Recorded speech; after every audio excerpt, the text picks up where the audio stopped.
What's up, everyone? My name is Blue, and we are back with more malicious compliance posts, following the rules to make people look like fools. If you haven't yet, please consider subscribing to our channel. And with that, let's get into it. Be careful what you ask for. You might just get it. Too long didn't read? Boss give bad directions? Gets mad at end results. Okay, so this happened back in the 90s. After reading some of these, I felt this might fit right in. Background is, I was a maintenance worker for a local community. Now, there's about 30 in our group of workers assigned to different departments. I've been bounced around from one to another for various reasons. So I tend to have a smart mouth at times, and my replies tend to piss off the bosses. So, for whatever reason, on this particular day, I somehow, some way, pissed off the superintendent, so my boss's boss. He had a long-time hard-on for me, didn't much care for my attitude, but I always showed up on time and always took any overtime offered, so despite being a smartass, I was a very capable, skilled worker. Now, on with the rest of the story. This is really back before cell phones were widely carried. I was pulled from my assignment and told to meet with the super for a new job. Well, we have a community bridge where I worked, and the kids used to spray paint graffiti on it constantly. So I was told to paint the bridge. I was dropped off with paint, brushes, rollers, and nothing else. So no radio to call for anything. This was in the early part of the day. I wasn't told to bring my lunch or anything to drink.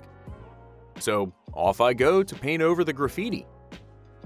I've been painting for a few hours by brush since I figured it was a punishment for something. I might as well take my time doing it. The weather was perfect. Now, 1.5 hours after what should have been my lunchtime, the super drives up and gets out with another boss and comes to inspect what I've been painting all day. He starts screaming at me. "What the F have I been doing all day?" I told him I've been painting like I was instructed to. He calls me a liar and said I've done nothing but F off all day. Well, now that's not at all true, as I did in fact paint the bridge. However, I painted the backside of the bridge that faced out into a field and not the side that people can view when crossing the bridge. He was so pissed off at me while I looked at the other boss, who was laughing because he knew that I had a habit of doing what I'm told, just not the way that they expected it to be done. My response to the super? Well, if you wanted me to paint the inside of the bridge, you should have directed me to do so. You said paint over the graffiti, which I did. You, however, gave me poor directions, and now you're mad about it. P.S. I had to spend the rest of the week painting the entire bridge. Hope you got a chuckle out of it. I have a few more to write when I get a few minutes. I guess this is an example of a paint-by-numbers malicious compliance.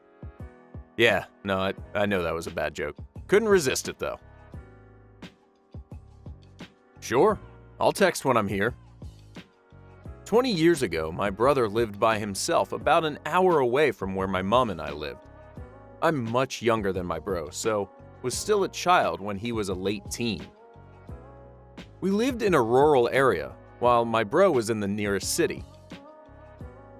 Whenever my mom had need to go into the city, she would pick him up and they'd just spend time together. He had a really bad habit on these occasions to wait until she was already there and then get out of bed, shower, get dressed, and then meet her outside for them to go do whatever they were doing that day, either errands or shopping, etc. This process would take anywhere from 10 minutes to half an hour, which would eat into the time Mom was willing to spend in the city. One day Mom arranged to see him, and he just said, "Okay, just text me when you're here." The next day she texted him, "I'm here," as she was leaving her house, an hour away from my bro. So my bro got up, got showered and dressed, and went to stand outside, looking for her car. After waiting for about 15 minutes or so, he finally rang her to find out where she was parked. Mum: "Parked? I'm not parked anywhere. I'm still driving." Bro: "But you texted me you're here." Mum: "I am here. You're there. I will be there in about 15 minutes. Are you ready?" Bro: "Yes, I've been ready for 15 minutes and waiting outside for you." Mum: "Oh, good. I won't have to wait this time. See you in a moment." On that occasion, Mum was able to get on with her day immediately. In the future, my bro did end up being dressed in time for Mum getting there, but he is still perpetually and habitually late to this day 20 years later. We still talk about this text every time bro is late though. I am definitely a kindred spirit with this guy. I am also perpetually and habitually late and frequently wait until the last minute to get ready. It's living life on the edge. It's better that way. You want us to bleach the rocks? Alrighty then. So, like many people in the military, I too have had leadership entering stupid contests and winning stupid prizes. This time was one of my favorites. Our top, first sergeant, highest ranked non-commissioned officer in an army company. Basically a very senior management type. Told all the youngins to clean the area around HQ, including washing the whitewashed rocks that were surrounding all the pretty landscaping, which was something we had to do about once or twice a month or so.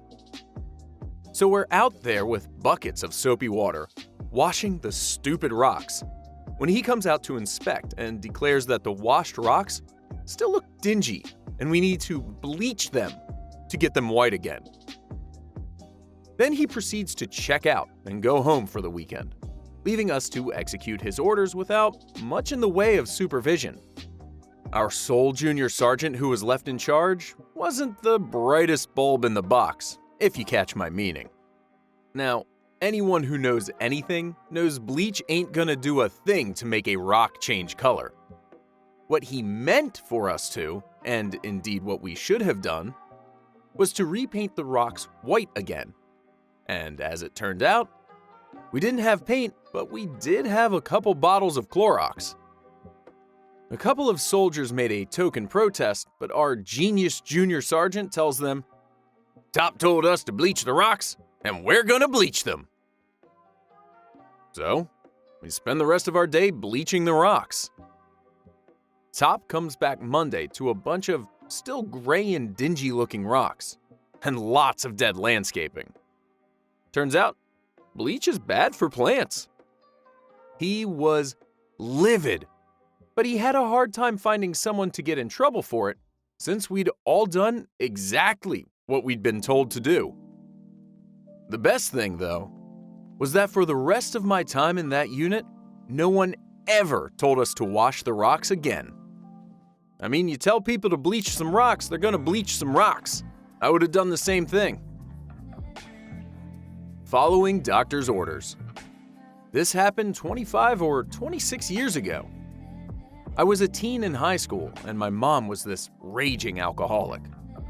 In addition to the alcoholism, she was abusing Prozac and Xanax.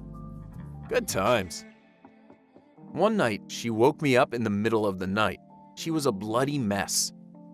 She decided to repot some houseplants and tripped going down the porch steps, face planting on a ceramic pot.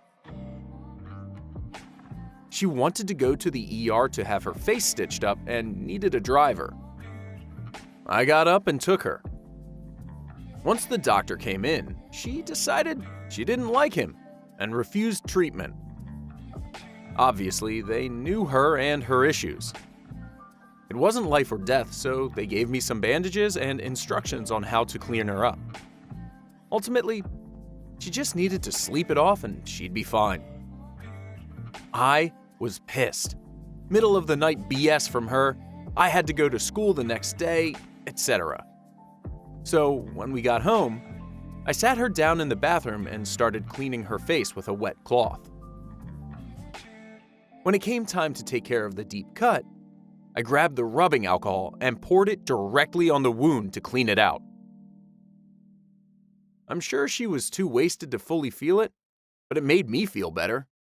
Even now, after all of these years, I don't regret it and I still laugh about it with my brothers. Man, that's a rough situation, but ultimately she got the care she needed and OP got to blow off some steam, so no harm, no foul? Maybe? I don't know. And that's all the time we have today for these malicious compliance stories. If you liked any of the stories, make sure to click that like button and please consider subscribing so you don't miss out on any stories. Thanks for listening, everyone. Catch you later.